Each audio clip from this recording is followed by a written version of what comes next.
Hey guys, this is Craig Migliaccio with AC Service Tech, and today what we're going over is how to vacuum a mini split unit down below 500 microns in preparation for adding refrigerant from the bottle or from the service valves. I'm going to show you how we got to this vacuum level during the standing vacuum test, because this proves that there is no leaks, there's no water, there's no air, and there's no nitrogen in this system. So this system will be ready for refrigerant. So I'm going to show you all the connection points and preparation and running the vacuum pump. This video is sponsored by our friends at Superior Accutrack, and I have a link to the videos I made using their ultrasonic leak detector down in the description section below. After connecting your refrigerant tubing from this outdoor unit to the indoor head unit, that's when you pressure test this tubing. So you need to pressure test before you vacuum, and then you vacuum before you add refrigerant into the system. So pressure testing, what you're doing is you're searching for leaks, maybe at the flare joints, and you want to find those leaks before you vacuum, because you don't want to vacuum the system. The whole point is that when you're vacuuming, you're trying to remove the moisture, remove the air from the system. So if you have a leak and you connect your vacuum to this port right here, and you're pulling a vacuum, it's going to lower in pressure, it's going to turn into a vacuum, it's going to pull all the humidity that's in the air out here, it's going to pull it in through the leak. So you don't want to just vacuum pump without pressure testing. Now I usually pressure test by connecting a valve core removal tool over here, and I like to remove the valve core at this port first before I even pressure test. So first things first, this is a 5/16 port right here, and so this valve core removal tool will fit. This is a 1/4 inch valve core removal tool, so this will not work in this situation right here. Now remember that we don't actually have to connect this right now, because this is empty tubing. If this did have refrigerant in it and we wanted to replace the valve core, then we would need the entire component right here, but all we need right now is just the back. So we're going to take the back and we're going to pull the valve core out, since this is empty. So there's the valve core. What we're going to do is we're going to connect this valve core removal tool, and what I like to do when I'm pressure testing is I would just put this valve core removal tool in place, and I connect a quick connect test gauge right onto this port. So then I'll connect my refrigerant hoses right to here, and so I'll add the nitrogen in, then I can shut it off, then I can read my pressure over, say, a 10-20 minute period to see if it's going to fall or not. So after that's done, that's when I'm hooking the vacuum setup up. So to hook the vacuum setup up, I like to use a second valve core removal tool. And the reason for that is so that I can isolate my vacuum gauge. So I hook this other valve core removal tool right up to this port, and I make sure that there is no Schrader valve in the port of my valve core removal tool.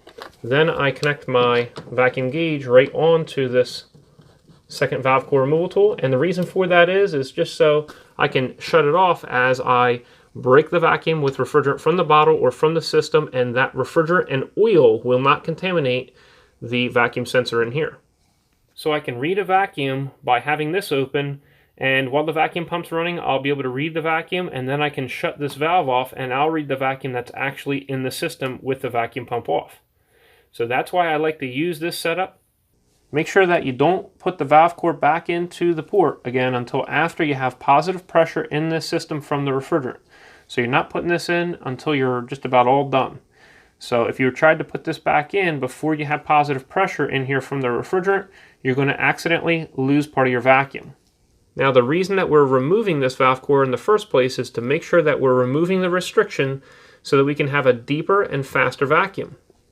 This is a 4CFM vacuum pump, and just so you know, all the tools used in this video are linked down in the description section below. So we're going to leave these two caps on, and we're going to just remove this top cap. We're going to install a 3/8 hose. So this is a 3/8 vacuum hose with a 3/8 end, and this side has 3/8 to 1/4 inch. Now you could use a standard 1/4 inch hose. You could use a 3/8 hose that has two 1/4 inch connections, and we can connect here and right over to here. But this is what we're using today. So we're going to go ahead and connect right onto this end of the valve core removal tool. And we want to make sure that all of our other connections are snug before we start our vacuum pump. So that's snug. This is snug. So everything should be ready. and then we can go ahead and turn our vacuum pump on as soon as we turn our vacuum gauge on. So I'm just waiting for this to start up, and what it'll do is it'll end up reading the micron level, and you can change it just by pressing the units value right here. So we're going to turn our vacuum pump on now.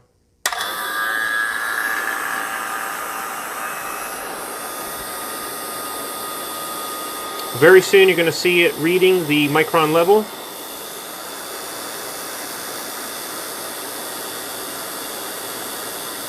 Now as this is pulling down, what I'm going to do is I'm going to turn these valves off and then on again once we get down to maybe 700 or 500 microns. And the reason for that is there's a little bit of air trapped on the ball valve on the inside of these tools.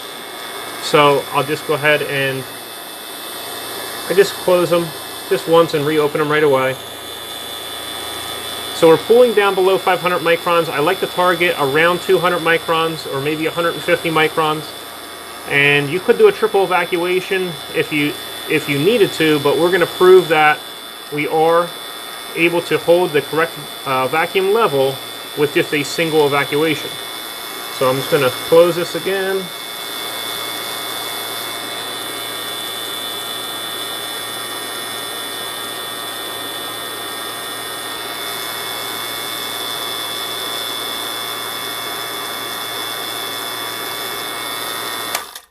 So now I've turned the vacuum pump off and we're reading the true vacuum level inside the tubing here. Now the reason that the micron level is going up is because we have coming from here is where we're pulling the vacuum, but we're pulling the vacuum through the indoor head unit and all the way over to here. So right now our vacuum is equalizing between this side and this side.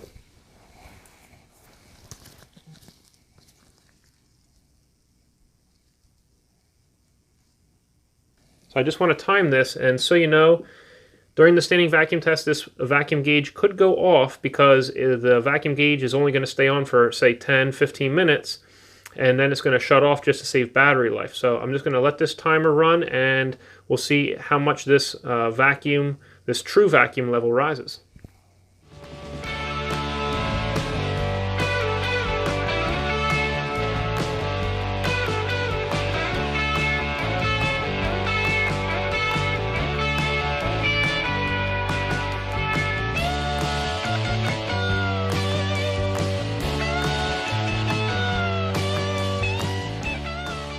So you see that we're at 10 minutes, so I'm just going to go ahead and stop this. And you see that our vacuum had to equalize first, and then once the vacuum was the same on both sides, the vacuum level hasn't risen. So that means that we are good and we're ready for refrigerant. So what I'm going to do next is get our refrigerant bottle and hose ready so that we can add refrigerant into this port right here. Now normally all we would need to do is just go ahead and get ready to open these valves right here.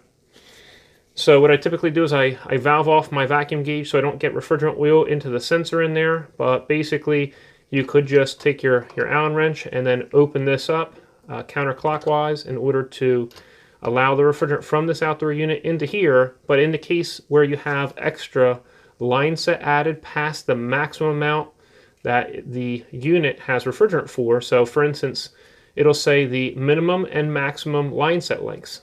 And so if you're above the maximum line set length, what they say to do, you're going to have to add refrigerant into the system. So say we had to add 10 foot of refrigerant.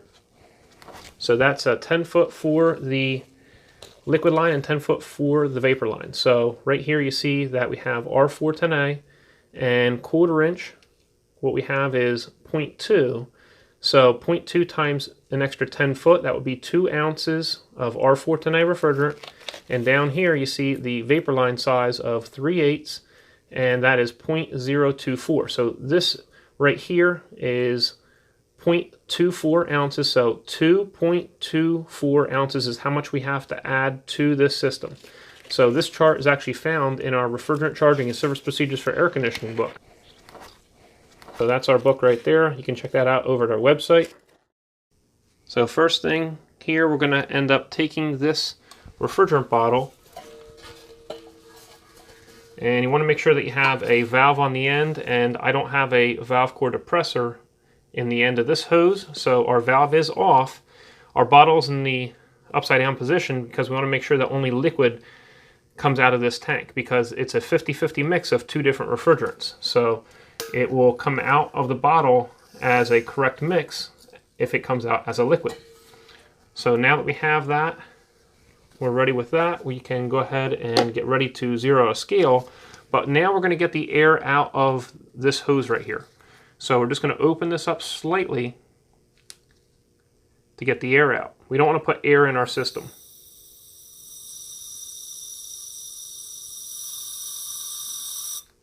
Okay, so now we have just our liquid refrigerant coming through here, and what we're going to do is we're going to attach right here onto the end of this valve core removal tool. Now, while this valve is in the off position, we're going to go ahead and disconnect our vacuum hose.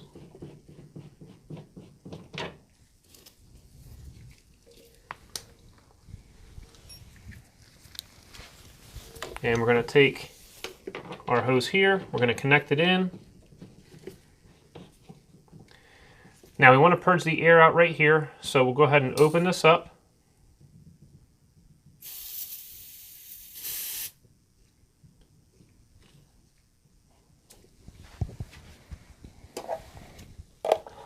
Now that we have refrigerant all the way over to this hose, we want to go ahead and turn the scale on.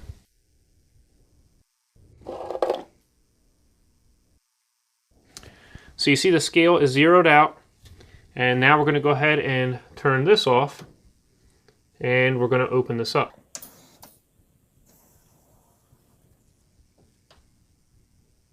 So there we have our 2.3 ounces of refrigerant, and so now we're good. At this point we can go ahead and disconnect right here, so we turn our valve to the off position, and then we're going to take our hose off. And then after that, we can go ahead and open these valves up counterclockwise. At that point, we would just go ahead and put our valve core back in, and then we're going to leak check our valve core, and then we're good to go, and we can go ahead and start the unit up. So I'm just going to shut this off.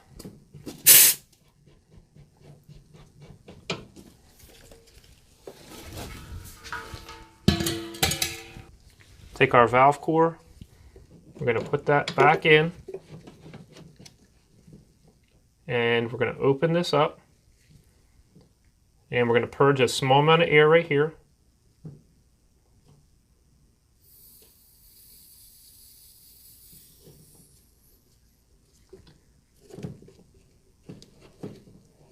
And then we're going to screw this back in. So now that there's pressure in there, you need to push forward as you screw this in.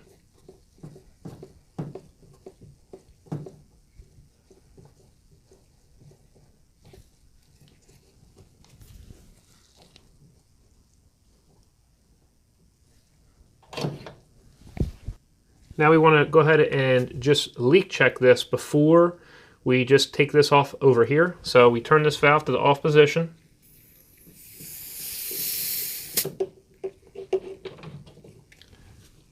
And then we want to see to make sure that this valve core is resealed back in here and it's holding the pressure back.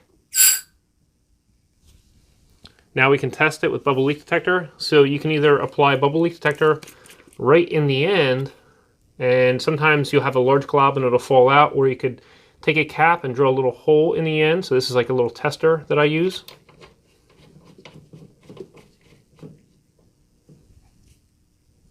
And then you want to see if it's going to blow any bubbles out. If it doesn't blow any bubbles out, then we're good, and we can go ahead and just disconnect right here. So you want to wait for maybe 1 to 2 minutes, just make sure that you don't have any bubbles being blown. And there is no bubbles, so now we're going to go ahead and just disconnect this. So then you're going to put your Allen key in, and you're going to turn that counterclockwise almost all the way back, and this one too. You're going to turn it, so once it starts getting snug, you're going to stop on both of these, and then you can go ahead and put the caps back on here, and then also one on your valve core. And then you can go ahead and turn the system on. And make sure to check out our refrigerant charging and service procedures for air conditioning paperback and ebook, both available at our website at acservicetech.com. We also have the paperback available over at amazon.com. If you want to help support this HVACR training channel, click here. If you want to subscribe, click here. And if you want to see another HVACR training video, click right here. Hope you enjoyed yourself, and we'll see you next time at AEC Service Tech Channel.